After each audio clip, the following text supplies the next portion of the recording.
আচ্ছা, আমাদের এই দেশটা ঠিক কেমন? পঞ্চম শ্রেণীর এই দেশ এই মানুষ গল্পটা কিন্তু আমাদের দেশের একটা অসাধারণ ছবি তুলে ধরে।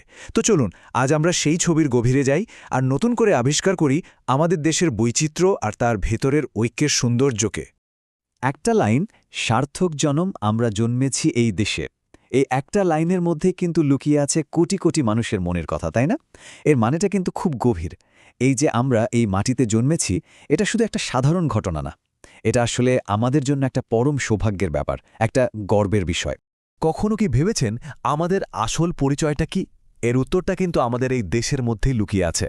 দেখুন, বাংলাদেশ মানে তো শুধু একটা ম্যাপের উপর ভূখণ্ড না, তাই না? এটা আসলে প্রকৃতি আর মানুষে ভরা একটা জীবন্ত ক্যানভাস। আর এই বৈচিত্র্যটাই কিন্তু আমাদের সবচেয়ে বড় গর্ব। আর এই দেশের আসল সৌন্দর্যটা কি জানেন? এখানকার মানুষ। হ্যাঁ, এখানে বেশিরভাগই আমরা বাঙালি, কিন্তু আমাদের পাশাপাশি আরও অনেক জাতি গোষ্ঠীর মানুষ বাস করে। আর সবাই মিলেমিশে এমন একটা সুন্দর মোজাইক তৈরি হয়েছে যা আমাদের দেশকে একেবারে অনন্য করে তুলেছে। দেখুন, এটা তো আমরা সবাই জানি যে বাংলাদেশের বেশিরভাগ মানুষই বাঙালি আর বাংলায় কথা বলে।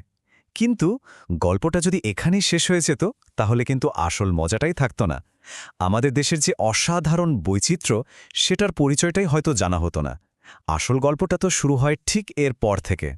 বাঙালিদের পাশাপাশি এই দেশে কিন্তু আরও অনেকেই আছেন। যেমন ধরুন চাকমা, মারমা, সাঁওতাল, ম্রো, তঞ্চঙ্গ্যা, রাজবংশী, এরকম আরও কত জাতিসত্তার মানুষ। আর দারুণ ব্যাপার হল, তাদের প্রত্যেকের নিজস্ব ভাষা আছে, পোশাক আছে, নিজেদের সংস্কৃতি আছে। সব কিছু মিলে আমাদের পরিচয়টা আরও অনেক বেশি রঙিন আর গভীর হয়ে উঠেছে। তো মানুষের মধ্যে যেমন এই বৈচিত্র্য, ঠিক তেমনই গভীর বৈচিত্র্য আছে আমাদের বিশ্বাসের জগতেও। আর ধর্মীয় সম্প্রীতি, ওটা তো এদেশের সবচেয়ে বড় শক্তিগুলোর একটা। ভাবুন তো, শত শত বছর ধরে এখানে বিভিন্ন ধর্মের মানুষ কি সুন্দরভাবে মিলেমিশে পাশাপাশি বাস করে আসছে। আর এর সবচেয়ে ভালো উদাহরণ দেখা যায় আমাদের উৎসবগুলোতে। খেয়াল করে দেখবেন, আমাদের দেশের ক্যালেন্ডারটা কিন্তু সারা বছরই কোনো না কোনো উৎসবে রঙিন থাকে। এই যে ধরুন, মুসলমানদের ঈদ, হিন্দুদের দুর্গাপূজা, বৌদ্ধদের বুদ্ধ পূর্ণিমা, আবার খ্রিস্টানদের বড়দিন। প্রত্যেকটা উৎসবের নিজস্ব আনন্দ আছে, আর সবাই মিলেই কিন্তু এই আনন্দটা ভাগ করে নেয়। আর ঠিক এখানেই আমাদের দেশের মূল সুরটা বাজে। ধর্ম যার যার, উৎসব যেন সবার। কথাটা খুব সাধারণ শোনালেও এর মানেটা কিন্তু অসাধারণ। মানে ধর্মীয় পরিচয়টা হয়তো ব্যক্তিগত, কিন্তু উৎসবের আনন্দটা সবার জন্য। আর এই বিশ্বাসটাই কিন্তু আমাদের সমাজের সম্প্রীতির সবচেয়ে মজবুত ভিত্তি। আচ্ছা, আমরা তো মানুষ আর ধর্মের বৈচিত্র্য নিয়ে কথা বললাম। এবার চলুন একটু প্রকৃতির দিকে তাকাই, কারণ আমাদের দেশের প্রকৃতিও কিন্তু ঠিক ততটাই বৈচিত্র্যময়। আর এই ভূপ্রকৃতি এখানকার মানুষের জীবন, তাদের পেশা, সব কিছুকে প্রভাবিত করেছে, তৈরি করেছে একে অপরের উপর নির্ভরশীল একটা সমাজ।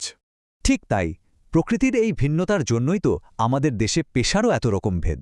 কেউ হয়তো মাঠে ফসল ফলাচ্ছেন, মানে কৃষক, কেউ নদীতে মাছ ধরছেন, মানে জেলে, আবার কেউ মাটির জিনিস বানাচ্ছেন, মানে কুমার, আবার ধরুন অনেকে অফিসে কাজ করছেন।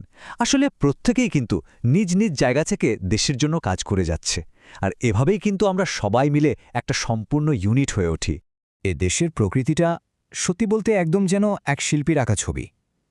একদিকে দেখুন মেঘ ছুঁয়ে থাকা উঁচু উঁচু সবুজ পাহাড়, আবার অন্যদিকে জালের মতো ছড়িয়ে আছে কত শত নদী।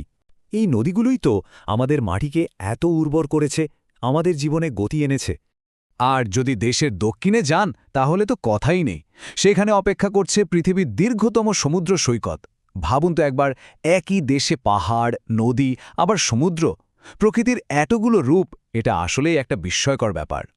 তো এই যে এত কিছু, মানুষ, ধর্ম আর প্রকৃতিরই বিশাল বৈচিত্র্য, এ সব কিছু মিলেই কিন্তু আমাদের এই দেশ, আমাদের দেশমাতা।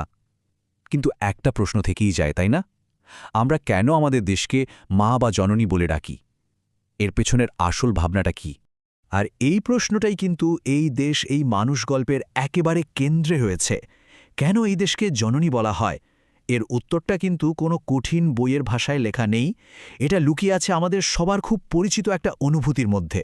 মায়ের স্নেহ আর দেশের ভালোবাসার মধ্যে যে একটা মিল আছে, সেখানেই। একটু ভেবে দেখুন তো, একজন মা কি করেন? তিনি তার সন্তানকে স্নেহ দিয়ে, মমতা দিয়ে, সবটা দিয়ে আগলে রাখেন, তাই না? ঠিক তেমনি আমাদের এই দেশও কিন্তু আমাদের বাঁচিয়ে রেখেছে কিভাবে? তার আলো দিয়ে, বাতাস দিয়ে, তার সম্পদ দিয়ে। এই মাটি তো আমাদের আশ্রয়, আমাদের বেঁচে থাকার অবলম্বন। আর তাই এই মাকে ভালোবাসা মানে আমাদের প্রিয় দেশকে ভালোবাসা, এটা শুধু একটা দায়িত্ব না, এর মাধ্যমে কিন্তু আমাদের জীবনটা সার্থক হয়ে ওঠে। দেশের জন্য এই যে একটা টান, একটা মমতা, একটা কর্তব্যবোধ, এটাই আমাদের অস্তিত্বকে একটা মানে দেয়। তাহলে আজকের এই আলোচনাটা শেষ করা যাক একটা প্রশ্ন দিয়ে, একটা প্রশ্ন যা আমাদের সবার নিজেকে করা উচিত, আর সেটা হলো এই দেশকে ভালোবাসার জন্য, এই মায়ের যত্ন নেওয়ার জন্য আমরা প্রত্যেকে, ঠিক প্রত্যেকে নিজের জায়গা থেকে কি করতে পারি।